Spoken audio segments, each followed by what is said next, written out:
ప్రియ శ్రోతలు, మీరంతా బావున్నారా? రండి, పాఠానికి ముందు ప్రార్థన చేసుకుందాము. కృపాసత్య సంపూర్ణుడా, మా పరమతండ్రి, నిన్ను స్తుతిస్తున్నాము. దయాదాక్షిణ్యపూర్ణుడా, దీర్ఘశాంతము కృపాసత్యములు గలదేవా, సర్వోన్నతుడా, నిత్యజీవపు ఊటలు నీయందే ఉన్నవి. నీ కృపను, నీ ఘనతను స్మరించుకుంటున్నాము. నీతి సమాధానములు నీయందు మేళవించి ఉన్నాయి. నీ వాత్సల్యమును బట్టి నీకు ఎంతో కృతజ్ఞులమై ఉన్నాము. నెమ్మదిగల మేత స్థలాలలో నీ గొర్రెలమైన మమ్మును నడిపిస్తున్నావు. దేవా, నీ బాహువు అధిక బలము గలది. నీ బిడ్డలమైన మా హృదయాలకు ఏకదృష్టి కలిగించండి. మా శ్రోతలను వ్యక్తిగతంగా కలుసుకొనండి. వారిని స్పృశించండి. మీ దీవెనలు వారికి సమృద్ధిగా అనుగ్రహించండి.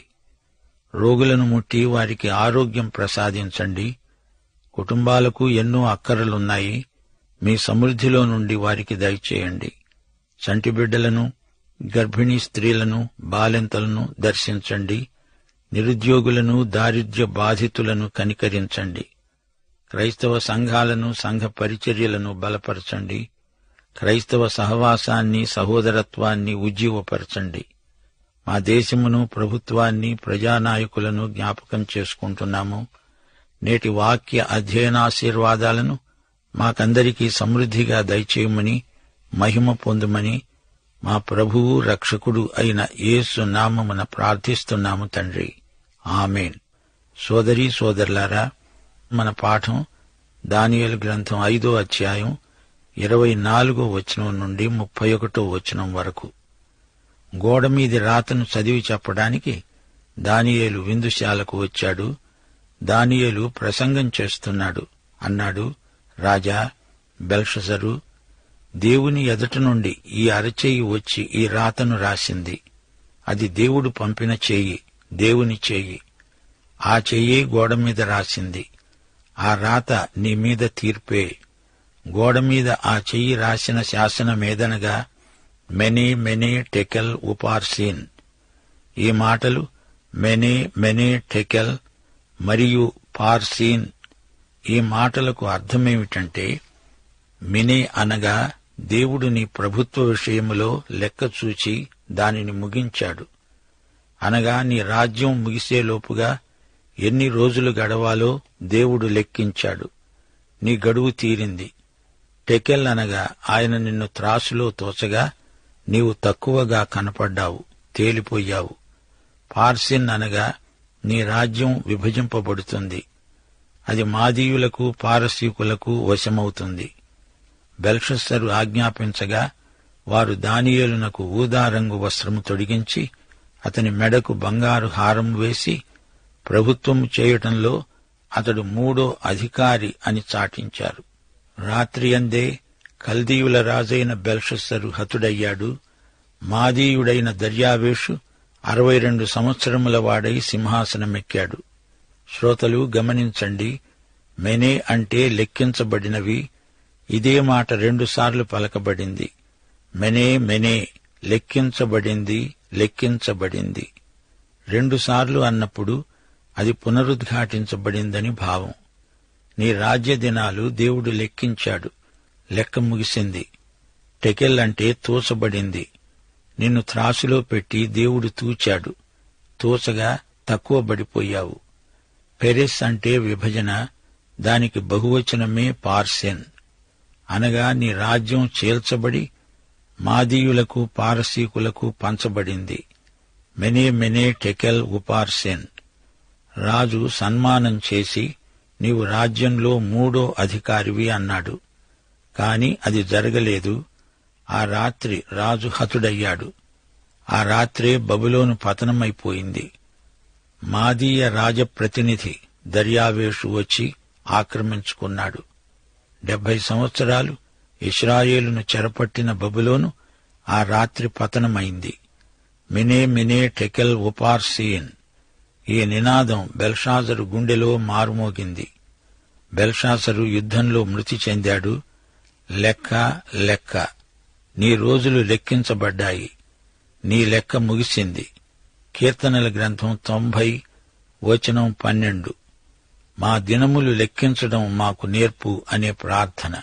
అలా చేస్తే మనకు జ్ఞాన హృదయం కలుగుతుంది. బబులోను రాజ్య దినాలను దేవుడు లెక్కించాడు, రోజులు లెక్కపెట్టాడు దేవుడు. అలాగే మన దినాలు కూడా దేవుడు లెక్కించాడు. టెకెల్ అంటే తోచటం అన్నాము గదా.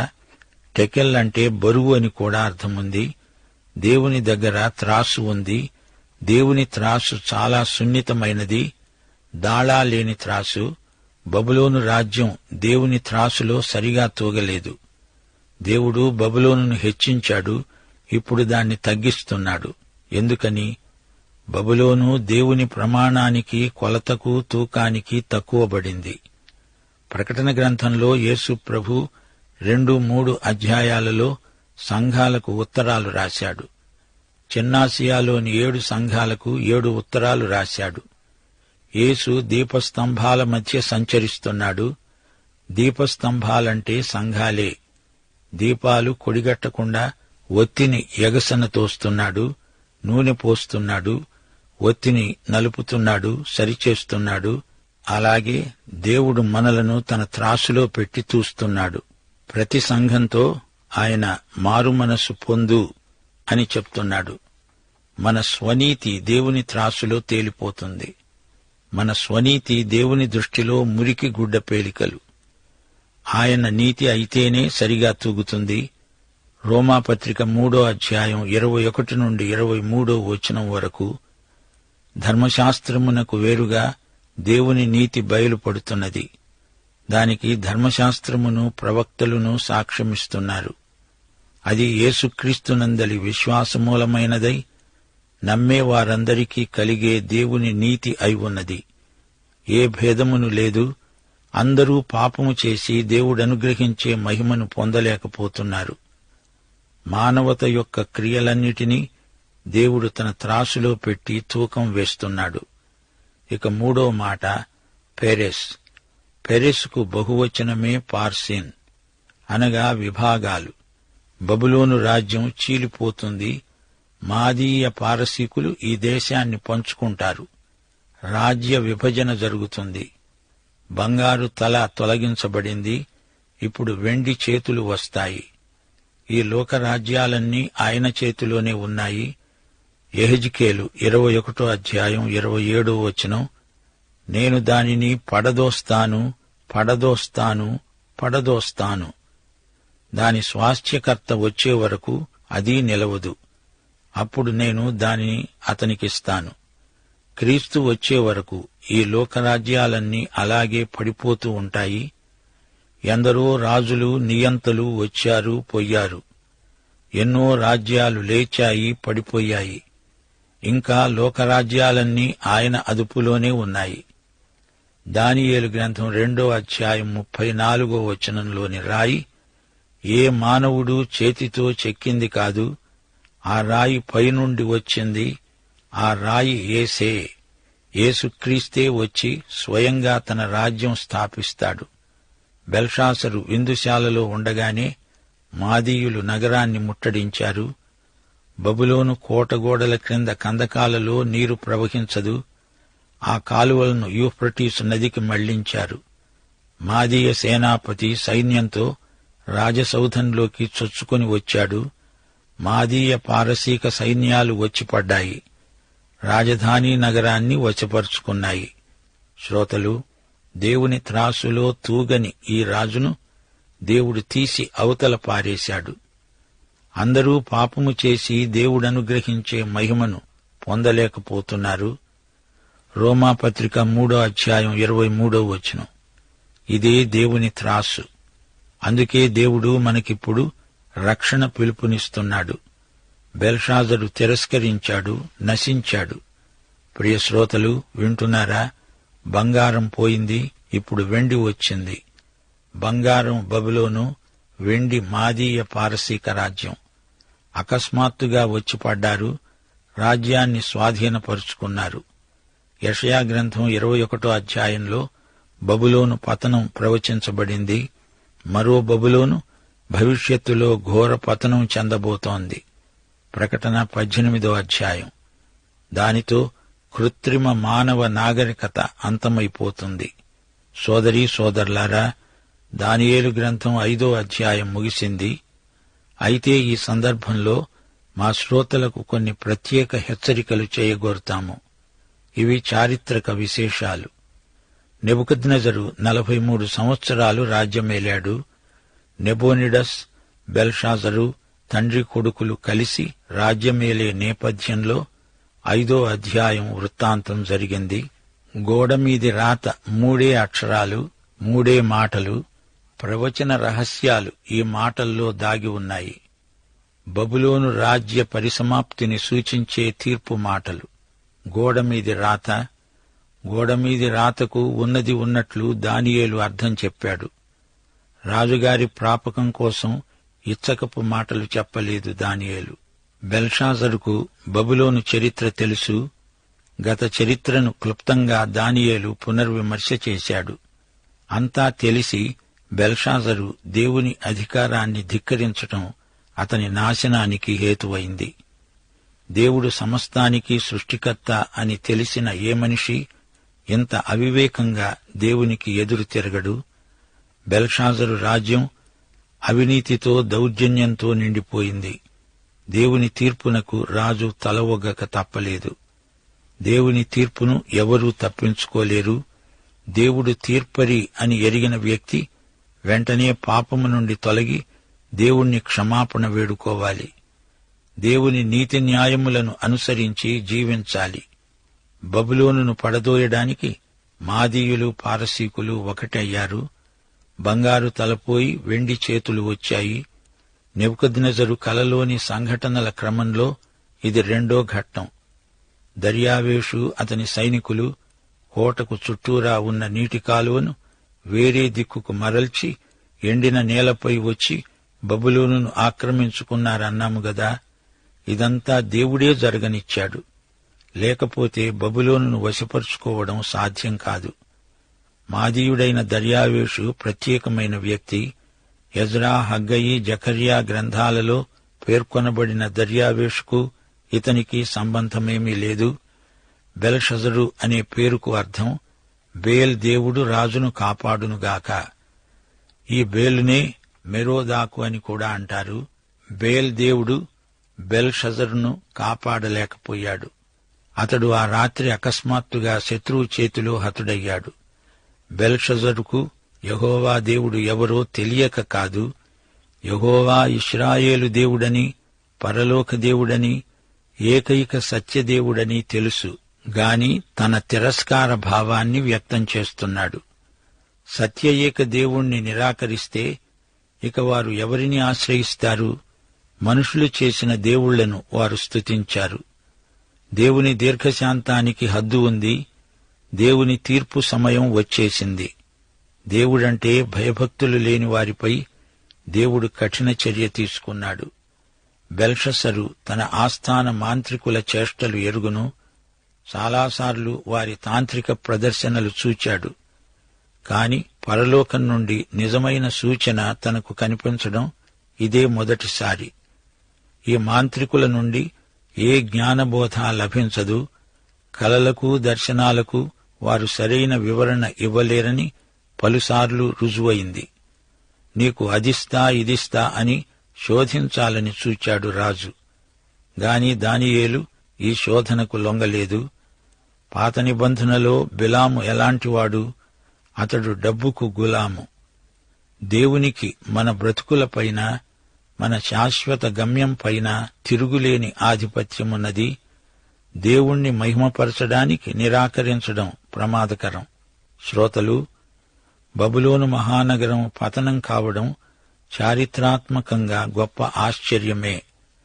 బబులోను విశాలమైన నగరం. దాని ప్రాకారాలు చాలా ఎత్తుగా, పటిష్టంగా ఉన్నాయి. గట్టి భద్రత ఆ పట్టణానికి ఉంది.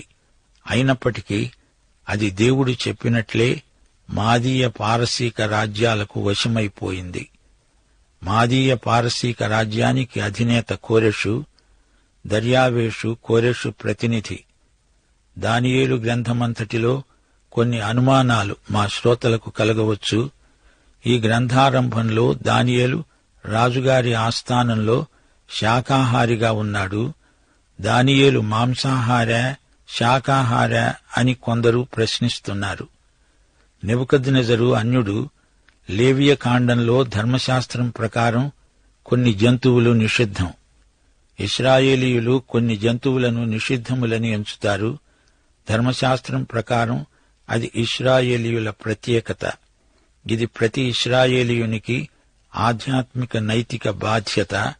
అది ఇశ్రాయేలీయుల ధర్మశాస్త్ర నియమం, కట్టడ. అయితే యేసుక్రీస్తు శిలువపై చనిపోవటంతో ధర్మశాస్త్ర యుగం ముగిసింది. సంఘానికి ఆహారానికి సంబంధించిన నియమాలేవీ లేవు. ధర్మశాస్త్రమందలి ఆహార నియమ నిర్బంధాలు ఈ రోజున విశ్వాసులకు లేవు. పేతురు అన్యుల వద్దకు సువార్త ప్రకటించటానికి వెళ్లవలసి వచ్చినప్పుడు అతనికి దుప్పటి దర్శనం వచ్చింది. అపొస్తల కార్యములు 10వ అధ్యాయం 12-13 వచనాలు. ఆ దుప్పటిలో భూమియందుండు సకల విధములైన చతుష్పాద జంతువులు, ప్రాకే పురుగులు, ఆకాశ పక్షులు ఉన్నాయి. అప్పుడు ఒక శబ్దం అతనికి వినపడింది. పేతురు, నీవు లేచి చంపుకొని తిను. పేతురు ఇంకా కృపను గురించిన పూర్తి పాఠం నేర్చుకోవలసి ఉంది. ధర్మశాస్త్ర యుగం ముగిసినప్పుడు కృప ఆరంభమైంది. పేతురన్నాడు, వద్దు ప్రభువా, నిషిద్ధమైనది, అపవిత్రమైనది ఏదైనా నేనెన్నడూ తినలేదు. అయితే దేవుని స్వరం మూడోసారి పేతురుతో అన్నది. అపొస్తల కార్యములు 10వ అధ్యాయం 15వ వచనం. దేవుడు పవిత్రము చేసిన దానిని నీవు నిషిద్ధమైన వాటినిగా ఎంచవద్దు. ప్రియశ్రోతలు, పేతురు నేర్చుకున్న పాఠమేమిటి? కల్వరి నుండి యూదుడని అన్యుడని భేదం పోయింది. సువార్త అందరినీ ఒకటి చేసింది. మధ్యగోడ పడగొట్టబడింది. అందరూ ఒకే మార్గాన రక్షించబడాలి. యేసుక్రీస్తునందు విశ్వాసముంచాలి. వేరే మార్గం లేదు. పేతురుకు దేవుడేమి నేర్పుతున్నాడు? ధర్మశాస్త్రంలో నియమం, ఏవి పవిత్ర జంతువులు, ఏవి నిషిద్ధమైనవి. అంతేకాని మాంసాహారమా శాకాహారమా అనే వివాదం కానే కాదు. ధర్మశాస్త్రానికి కృపకు ఉన్న వ్యత్యాసం గమనించాలి. ధర్మశాస్త్రీయ నియమాలు కాదు, కృపాసహితమైన వైఖరి ఈ రోజున మనకు అవసరం. ఇంతకు దానియేలు రాజభోజనం ఎందుకు నిరాకరించాడు? అతడు ఆహార నియమానికి, సిద్ధాంతానికి విధేయుడని కాదు, అతడు దేవునికి విధేయుడు. ఇశ్రాయేలీయులు కొన్ని జంతువుల మాంసం తినకూడదని దేవుడు చెప్పాడు. అన్యులు అన్ని రకాల జంతు మాంసం తింటారు. పాత నిబంధనలో దేవుడు అన్యుల నుండి ఇశ్రాయేలీయులు ప్రత్యేకంగా ఉండాలని శాసించాడు. అన్ని విషయాలలో ఇశ్రాయేలీయులు తమ ప్రత్యేకత చూపాలి. వారి దేశం, వారి జీవిత విధానం, ఆరాధన, దుస్తులు, ఆహారం అన్నీ ప్రత్యేకంగా ఉండాలి. అంతేకాదు, వివాహ సంబంధాలలో కూడా ప్రత్యేకత పాటించాలి. ఆహార సహవాసం వారి ప్రత్యేకతకు భంగమని భక్తిగల హెబ్రీయులు నమ్మారు. ధర్మశాస్త్రయుగంలో ఈ ఆజ్ఞను మీరితే శాపం. యెషయా 65వ అధ్యాయం 3-4 వచనాలు. అన్యుల జీవిత విధానాన్ని దేవుడు నిర్దేశించి చూపుతూ అన్నాడు, వారు తోటలలో బల్యర్పణమును అర్పిస్తూ ఇటికల మీద ధూపం వేస్తారు. నా భయము లేక నిత్యము నాకు కోపము కలుగచేస్తున్నారు. వారు సమాధులలో కూర్చుంటూ రహస్య స్థలాలలో ప్రవేశిస్తూ పంది మాంసం తింటారు. అసహ్య పాకములు వారి పాత్రలలో ఉన్నవి. 5-6 వచనాలు. వారు మా దాపునకు రావద్దు, ఎడముగా ఉండు, నీకంటే మేము పరిశుద్ధులము అని చెప్తారు. వీరు నా నాసికారంధ్రములకు పొగలాగా, దినమంతా మండుతున్న అగ్నిలాగా ఉన్నారు. నా ఎదుట గ్రంథములో అది రాయబడి ఉన్నది. ప్రతీకారము చేయక నేను మౌనముగా ఉండను. నిశ్చయముగా వారు అనుభవించున్నట్లు నేను వారికి ప్రతీకారం చేస్తాను. ఇప్పుడు దానియేలు సంగతి చూడండి. ధర్మశాస్త్రపు వెలుగులో రాజభోజనం అపవిత్రమైంది. అది తింటే యెహోవా సన్నిధిలో తాను అపవిత్రుడవుతాడు. మనుష్యుల మాట కాదు, మేము దేవుని మాట వినాలి కదా. ఇదే వారి దీక్ష. రాజు పెట్టింది తినకపోతే రాజుకు కోపం వస్తుంది. అయినా పర్వాలేదు, నేను దేవుని మాటే వింటాను అని దానియేలు తీర్మానం చేసుకున్నాడు. లోకంతో రాజీ పడను, దానివల్ల కలిగే ఫలితం ఎలాంటిదైనా దానికి సిద్ధమే అని దానియేలు నిశ్చయించుకున్నాడు. దానియేలు జీవితంలో మనం నేర్చుకోవలసిన పాఠమిదే. దేవుని బిడ్డలమైన మనం ఈ లోకంలో ప్రత్యేకతను పాటించాలి. క్రైస్తవులు అనగా దేవుని బిడ్డలు ప్రత్యేక ప్రజలు, అనగా దేవుని సొత్తైన ప్రజలు. మనం దేవుని స్వకీయ సంపాద్యం. మనం లోకమర్యాదను అనుసరించము. లోక పద్ధతులు మన పద్ధతులు కావు. లోకంలో ఉన్నాము కాని మనం లోక సంబంధులము కాము. 1 కొరింథీ 7:31 ఈ లోకమును అనుభవించేవారు అమితముగా అనుభవించనట్లు ఉండాలి. ఏలయనగా ఈ లోకపు నటన గతిస్తున్నది. సరే, మనమిప్పుడు దానియేలు గ్రంథంలో 5 అధ్యాయాలు ముగించాము. దానియేలును దేవుడు వాడుకున్నాడంటే అందులో రహస్యమిదే. అతడు దేవుని వాక్యానికి కట్టుబడి ఉన్నాడు. లోకంతో రాజీపడని స్థిరచిత్తుడు. ప్రియ సోదరా సోదరి, రోమాపత్రిక 12:1-2 విని నేను దానియేలులాగా ఉండడానికి సాహసిస్తాను అని తీర్మానం చేసుకోగలవా? సహోదరులారా, పరిశుద్ధమును దేవునికి అనుకూలము అయిన సజీవ యాగముగా మీ శరీరములను ఆయనకు సమర్పించుకొనండని దేవుని వాత్సల్యమును బట్టి మిమ్మును బ్రతిమాలుకుంటున్నాను. ఇట్టి సేవ మీకు యుక్తమైనది. మీరు ఈ లోక మర్యాదను అనుసరింపక ఉత్తమమును అనుకూలమును సంపూర్ణమును అయి ఉన్న దేవుని చిత్తమేదో పరీక్షించి తెలుసుకున్నట్లు మీ మనసు మారి నూతన మగుట వలన రూపాంతరము పొందండి. పాఠం ఇంతటితో సమాప్తం. ప్రభు అయిన యేసుక్రీస్తు వారి దివ్య కృప, తండ్రి అయిన దేవుని పరమ ప్రేమ, పరిశుద్ధాత్మ యొక్క అన్యోన్య సహవాసము సమాధానము మనకందరికీ సదాకాలము తోడై ఉండునుగాక. ఆమేన్.